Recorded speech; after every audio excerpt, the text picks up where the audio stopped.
Hey, Toyota owners, what's up? This is me, Phil Lamar with Yaboy Automotive and Engineering, with another thing that we're going to be doing today. If you have a Toyota, you might want to watch this one, okay?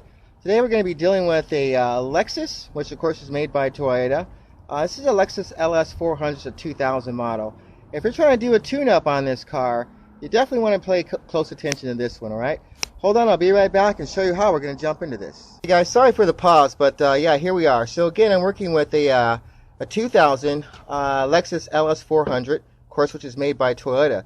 So the Lexus LS 400, of course, being a bigger motor, is a 8-cylinder. A lot of us almost thought the 3 Series and the 4 Series were still 6 cylinders. However, make a long story short, let me show you what we're going to do and what you're going to do if you have to do a tune-up on this, okay?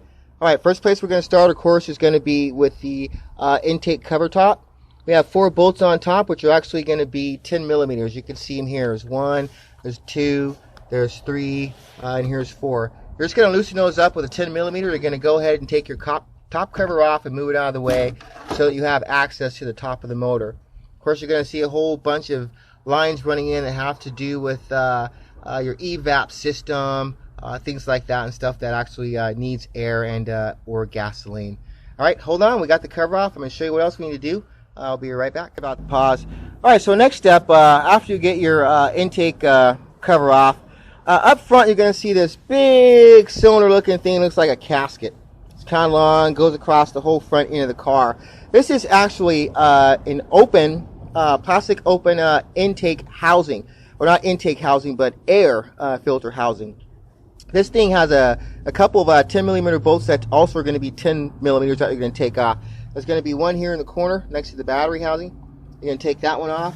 Then we're going to slide way over here. There's another one here that we're going to take off. Again, 10 millimeter. This hose, or our extending line coming into our carburetor system or into our intake system, also has a clip on it that actually runs from the filter housing, okay? So you're going to take that 10 millimeter bolt off as well. Once those are loosened up and out of your way, you can go ahead and pull your front cover off. Now we're exposing the front part of the motor where we have bells and you know, everything that's down there, like our air conditioner pump, power steering pump, alternator, and so forth. Alright, once we get that out of the way, I'll show you our next step, okay? Hold on, I'll be right back. Again, sorry about the pause. So now that we have the top cover out of the way for our air unit, if you look over here, there it is. There's our air filter. This is our air filter housing. This is all of our intake system air filter lines and hoses.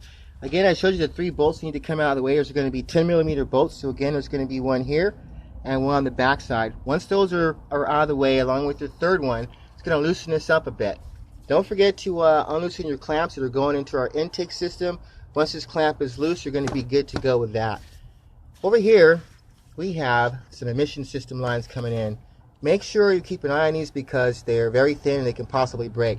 Here's one emission system line coming in to the upper cabin filter housing. Look down here. This is our mass airflow center plug. Make sure you get that unplugged. As we move towards the back, you'll see something that looks like it should belong to to your EKG valve, which is this line right here. However, this line doesn't go to the EKG. It's actually part of the intake emission system line. So make sure you get that out of the way as well. There's going to be a secondary plug that plugs into the air cabin filter, also towards the back. Unclip that. Get that puppy up and out of your way. Bada bing, bada boom. One more. And this one, second, third dairy line up here also is the emission line. So be careful with this one because they get hard. It's kind of a hard rubber plastic. So be careful taking that one off, okay? Once you get that out of the way, just look straight down. You'll see another housing hole for a 10 millimeter bolt. Get that thing loose. You're just about set to take this whole unit off that runs to your air filter, right? Hold on, I'll be right back. Alright, so there it is. It came right out of the car. Again, just follow those simple instructions. Once all those bolts and hoses are loose, we're just going to lift it up. You're going to twist a little bit to make sure it comes off of our intake housing, okay? Bada bing, bada boom. Take that puppy out of the way and make sure that you just set it aside somewhere. Alright, everything's exposed. There's our coil packs here on the left hand side. swing over. Here's our coil packs here on our right hand side. This is going to make your tune-up go a lot smoother, a little faster, and a lot easier. Alright, I'll be right back as soon as we get these coil packs undone and out of the way. We'll be ready to throw our spark plugs in. Guys, sorry about that. Sorry about the pause. Alright, so we have all of our plugs coming out from our coil pack, so they're pretty easy to take out. A couple screws might be a problem. This coil pack right here in the back. Again, use a 10 millimeter because they're all 10 millimeters and a small extension, and you'll get that one loose. One thing that might get in your way for this particular coil pack right here, if we look down here, this is going to be the transmission housing dipstick. So just take your transmission dipstick out. It'll make it much easier for you to get to this coil pack bolt. Once those are all loose, you're good to go. Again, remember, they're just all 10 millimeters, so just keep your 10 millimeter and your ratchet handy. That'll make that actually go very smooth. So we're going to take the screws out. We're going to pull the coil packs out and get ready to throw some new spark plugs in, okay? And that's what you're going to do on the top of the motor as far as doing a tune-up on this, not just a general tune-up.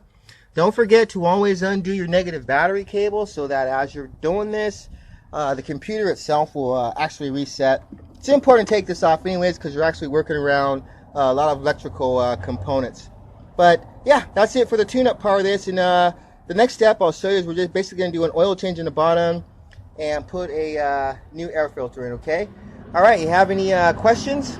Make sure to leave likes, comments, and subscribe, okay? Again, this is Phil Lamar with Yeah Boy Automotive and Engineering, and this is one of our video shoots for a Toyota Lexus LS400. Talk to you soon. Bye. One quick thing. So once you're done getting all your bolts out and getting your coil packs unplugged, it's pretty basic, pretty simple. Just reverse the process. Throw your coil packs back in after you get the new spark plugs in.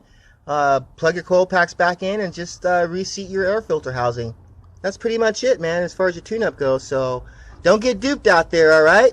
You guys can do it. Talk to you later.